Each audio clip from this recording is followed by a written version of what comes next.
Hi friends and குட்டீஸ். நம்மளோட கூடை எல்லாமே ஃபில் பண்ணியாச்சு. இதில் என்னென்னலாம் நம்ம இன்றைக்கி அறுவடை பண்ணோம் அப்படின்னு சொல்லிட்டு பார்க்கலாம். பாருங்களேன், வெடித்து ஒரு வெள்ளரி பழம் அப்படியே வாசத்தோடு இருந்துச்சு. இந்த வெள்ளரி பழத்தை நாங்கள் கவனிக்கவே இல்லை. ஒரு வாரமாக வீட்டில் வேறு ஆள் இல்லாதனால நான் பார்க்காம விட்டுட்டேன். ஒரே ஒரு வெள்ளரி பழத்தை மட்டும்தான் இதுக்கு முன்னாடி வாட்ச் பண்ணிகிட்டே இருந்தேன்.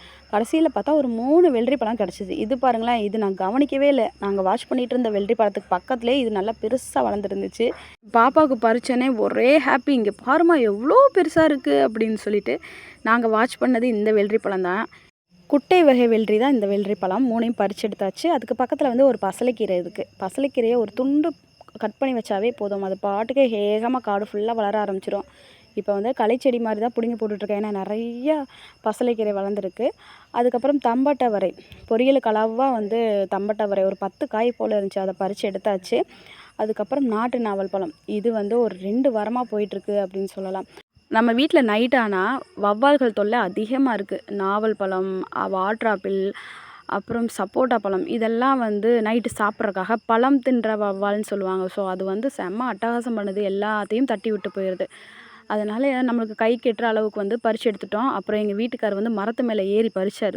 ஸோ அதை பிடிக்கிறதுக்கு ஏதாவது வேணுமே, அதனால் இந்த மாதிரி பட்டனில் ஒரு கவரை கட்டி விட்டார். ஸோ அதில் பறித்து போட்டுட்ருந்தார். பார்க்கவே சிரிப்பாக இருந்துச்சு. நாங்கள் அவரை காமெடி பண்ணிகிட்டேவும் அப்படியேவும் குட்டி குட்டி தக்காளி இருந்துச்சு. ஸோ அதெல்லாம் பறிச்சுட்டு இருந்தோம். இது வந்து பலூன் தக்காளி. இதில் வந்து 2 வகை இருக்குது போல இருக்குது. ஒன்று மஞ்சள் கலரில் இருக்குது, ஒன்று நார்மல் தக்காளி கலரில் இருக்குது. அதே மாதிரி ஜெரி தக்காளியிலும் இந்த மாதிரி சிவப்பு கலரில் இருக்க தக்காளியும் இருக்குது. அதுக்கப்புறம் மஞ்சள் கலரில் இருக்க தக்காளியும் இருக்குது. அந்த குட்டி குட்டி தக்காளி எல்லாம் பறித்து எடுத்தாச்சு. இதெல்லாம் வந்து நான் விதைக்கு எடுக்கிறதில்ல, அப்படியே குழம்புல போடுறது. விதைக்கு வந்து கடைசியாக எடுத்துக்கலாம் அப்படின்றக்காக இப்போ எடுக்கிற தக்காளி எல்லாம் குழம்பு தான் வச்சுருது. பாருங்களேன், மஞ்சள் அதுக்கப்புறம் வந்து சிவப்பு கலரில் இருக்குது. அப்புறம் ஜீனியா பூ இது பறிக்கலை. பாப்பா ஸ்கூல் போகும்போது பறிச்சுக்கலாம் அப்படின்ட்டு விட்டுட்டேன். அப்புறம் செம்பருத்தி பூ அது எப்போ பறித்தாலும் டீ தான் வச்சு குடிப்பேன். அதுக்காகவும் பறிச்சாச்சு. அப்புறம் கொஞ்சமாக வாட்டர் ஆப்பிள் பறிச்சுக்கலாம் அப்படின்ட்டு இருக்கேன். ஏன்னா இதில் ஜாம் பண்ணி பார்ப்போம் எப்படி இருக்குது அப்படின்னு சொல்லிட்டு. ஆனால் நான் பறித்து கொஞ்ச நேரத்துலேயே வந்து உப்பு மிளகாத்தூள் வச்சு வீட்டில் சாப்பிட்டுட்டாங்க. சரி அடுத்த டைம் பறிச்சுக்கலாம் அப்படின்ட்டு விட்டுட்டேன்.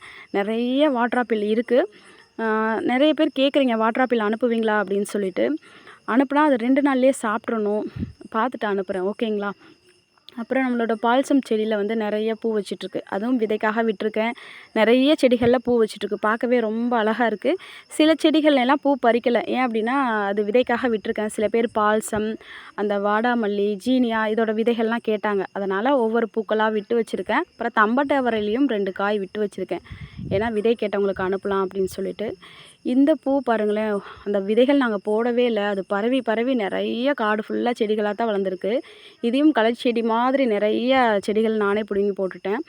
அதுக்கப்புறம் நம்மளோட சங்குப்பூ பர்பிள் கலர் செம்ம அழகாக இருக்குது. செடி ஃபுல்லாக பர்பிள் சங்குப்பூ தான். அது ஃபுல்லாமே பறிச்சாச்சு. ஒரு மாலை மாதிரி கட்டி சாமிக்கு போட்டுடலாம் அப்படின்னு சொல்லிட்டு. அப்புறம் கொஞ்சம் இது விதைக்காகவும் விட்டு வச்சாச்சு. ஒரு நாள் விட்டு ஒரு நாள் பறிப்பேன். அதனால் மலர்ந்த பூக்கள் மட்டும் பறிச்சுட்டு சிலது விதைக்கு விட்டுருவேன். அப்புறம் இட்லி பூ இது வந்து வேரோடு பிடுங்கி வேறு இடத்துல நட்டு வச்சோம். ரொம்ப நாளாக வந்து வாடின மாதிரியே இருந்துச்சு. இப்போ பேஞ்சிட்ருக்க மழையில் வந்து கொஞ்சம் ஃப்ரெஷ்ஷாக பூக்கள்லாம் வைக்க ஆரம்பிச்சிருச்சு. எனக்கு ரொம்ப ஹாப்பி. இது வந்து அப்படியே காஞ்சு போயிருமோன்னு நினச்சிட்டு இருந்தேன். பரவாயில்ல, நிறைய பூ வச்சிட்ருக்கு. வேரும் நல்லா ஸ்ட்ராங்காக பிடிச்சிருச்சு. இதுலேருந்தும் கொஞ்சம் பூக்கள் பறித்து எடுத்துட்டோம். வாடாமல்லி பூலையும் சில விதைகள் கேட்டிருந்தீங்க.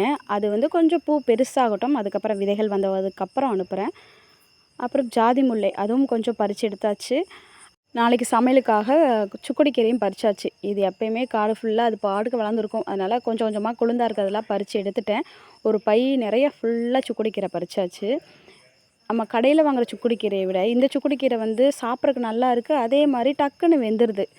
எப்படியோ நம்மளோட அறுவடையை முடிச்சாச்சு. பழங்கள், பூக்கள், காய்கறிகள் அப்படின்னு சொல்லிட்டு செம்மையாக இருந்துச்சு இன்றைக்கான அறுவடை.